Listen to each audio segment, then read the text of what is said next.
कि मैं तो साहब कमाता ही नहीं हूँ, फिर भी देना पड़ेगा। साहब मेरे तो प्रॉपर्टी भी नहीं है, तब क्या करेंगे? दोस्तों, कल मेरे पास एक पीड़ित पत्नी मिलने के लिए आई। उसने मुझे ये समस्या बताई कि सर, मेरे पति के खिलाफ मैंने खर्चे का केस फाइल किया हुआ है, 2 साल से अधिक समय हो चुका है। इंटरिम कोर्ट ने ऑर्डर कर दिया था, लेकिन मेरे पति ने अब तक मुझे एक भी बार पैसा नहीं दिया है। तो ऐसी स्थिति के अंदर मुझे क्या करना चाहिए? कोर्ट के आदेश के बाद भी पति पैसा नहीं दे रहा। तो दोस्तों, मुझे लगा कि ये जो टॉपिक है ये ज़्यादा लोगों तक जाना चाहिए कि अगर कोर्ट ने ऑर्डर कर दिया पत्नी के फेवर में मेंटेनेंस का, मेन फाइल और इंटरिम फाइल दो चलती हैं। इंटरिम के अंदर 60 डेज़ के अंदर मेंटेनेंस किए जाने का प्रोविज़न किया गया है। जैसे ही हस्बैंड का रिप्लाई आ जाता है उसके बाद 60 डेज़ के अंदर कोर्ट को इंटरिम डिसाइड करना होता है, लेकिन कुछ कारणों की वजह से समय लग जाता है। चलिए बात कर रहे हैं इंटरिम की कि इंटरिम डिसाइड हो गया या मूल डिसाइड हो गया, कुल मिलाकर के आपके फेवर में मेंटेनेंस पास कर दिया, पत्नी की फेवर मेंटेनेंस पास कर दिया। तो अब पति की ड्यूटी है कि वो अपनी पत्नी को मेंटेनेंस देगा। अगर वो चूक करता है तो फिर पत्नी को इस बात का ध्यान रखना पड़ेगा कि वसूली की कार्रवाई करनी चाहिए, प्रार्थना पत्र कोर्ट के अंदर पेश करना चाहिए। जो मेरे पास मैडम आई उनको समय गुजर गया 1 साल से भी अधिक समय। तो आपको जो अमाउंट है ना उसको लेने के लिए अर्जी भी 1 साल के अंदर अंदर लगानी होती है। अब जैसे एग्जाम्पल के तौर पे उनका जो समय निकला 1 साल और 1 महीना, तो वो 1 महीने की उनको नहीं मिलेगी, लेकिन 1 साल की जो है ना उस टाइम पीरियड की वो एप्लीकेशन लगा सकती हैं। उसी तरह से आपको इस बात का ध्यान रखना है कि जैसे आपका महीना कंप्लीट हो गया एक पत्नी का, तो मेंटेनेंस के लिए अगर वो पति नहीं दे रहा है तो रिकवरी की एप्लीकेशन कोर्ट के अंदर देंगे, साहब इस महीने का मेरा बकाया बाकी है वो नहीं दिया अब तक। तो वो अगर पेंडिंग रहती है, वो 10 साल ही पेंडिंग रह जाए तब भी कोई दिक्कत नहीं है, लेकिन कानून से बाहर नहीं जाना चाहिए। 1 साल के बाद आप लगाते हो तो फिर कोर्ट ही कह देगा साहब एलिजिबल नहीं हो आप, आपको जरूरत नहीं थी इसलिए आपने लगाया नहीं 1 साल के अंदर अंदर। 1 साल के अंदर अंदर लगाना चाहिए था आपको। अब 1 साल के बाद अगर आकर के आप मांग रहे हो कि साहब इतना खर्चा हो गया, तो कोर्ट कहेगा जरूरत नहीं थी आपको, इसका मतलब ये है। तो कुल मिलाकर के जो कानून में प्रोविजन है कि भाई 1 साल के अंदर अंदर आपको लगा देना है जो खर्चा चढ़ गया है। कोर्ट के ऑर्डर के बाद जो मेंटेनेंस पत्नी को मिलना चाहिए, पति नहीं दे रहा, तो फिर पत्नी को एप्लीकेशन लगाना चाहिए रिकवरी की 125 सीआरपीसी की सबसेक्शन 3 के तहत।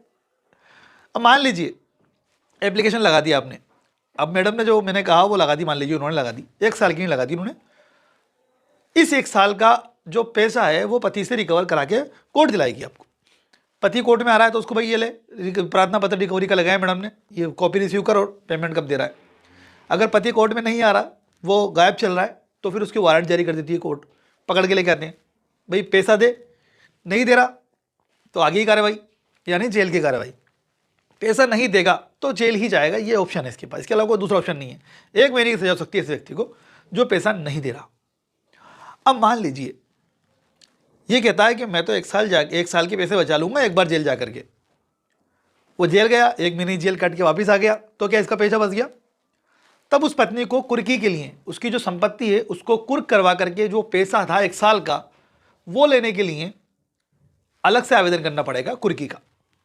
संपत्ति को नीलाम करा करके आपको जो कोर्ट है वो पैसा दिलाएगी, लेकिन ये ड्यूटी आपकी होगी कि आपको बताना पड़ेगा कि भाई जो आपके पति हैं उनकी संपत्ति फला फला फला जगह है और फला फला संख्या ये है, उस संपत्ति का डिटेल्स आपको देनी है, प्रूफ आपको देने हैं।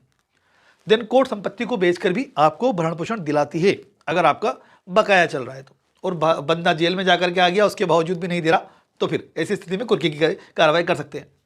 लेकिन कुछ लोग ऐसे होते हैं कि मैं तो साहब कमाता ही नहीं हूँ, फिर भी देना पड़ेगा, साहब मेरे तो प्रॉपर्टी भी नहीं है, तब क्या करेंगे?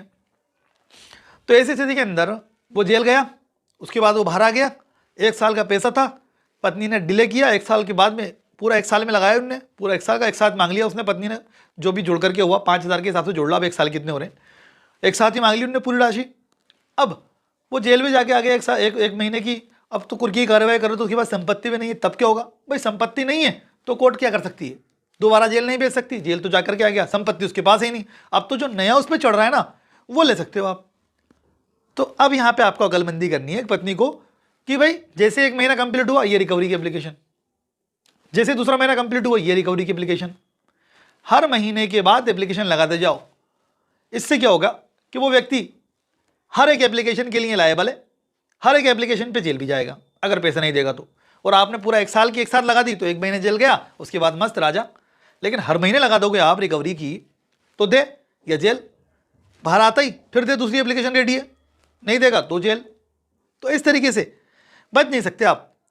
अगर पत्नी अनेबल टू अर्न है, कोर्ट ने ऑर्डर कर दिया उसकी फेवर में, तो आपको मेंटेनेंस देना ही पड़ेगा। तो कुल मिलाकर के इस तरह से कोर्ट के ऑर्डर के, अगर कोई ऑर्डर के बाद आपको खर्चा नहीं दे रहा तो इस तरीके से कार्रवाई करके आप उससे भरण पोषण प्राप्त कर सकते हैं। उम्मीद है वीडियो अच्छा लगा होगा, लाइक करें, शेयर करें, इसी वीडियो देखने के लिए फॉलो करें दोस्तों। Thank you.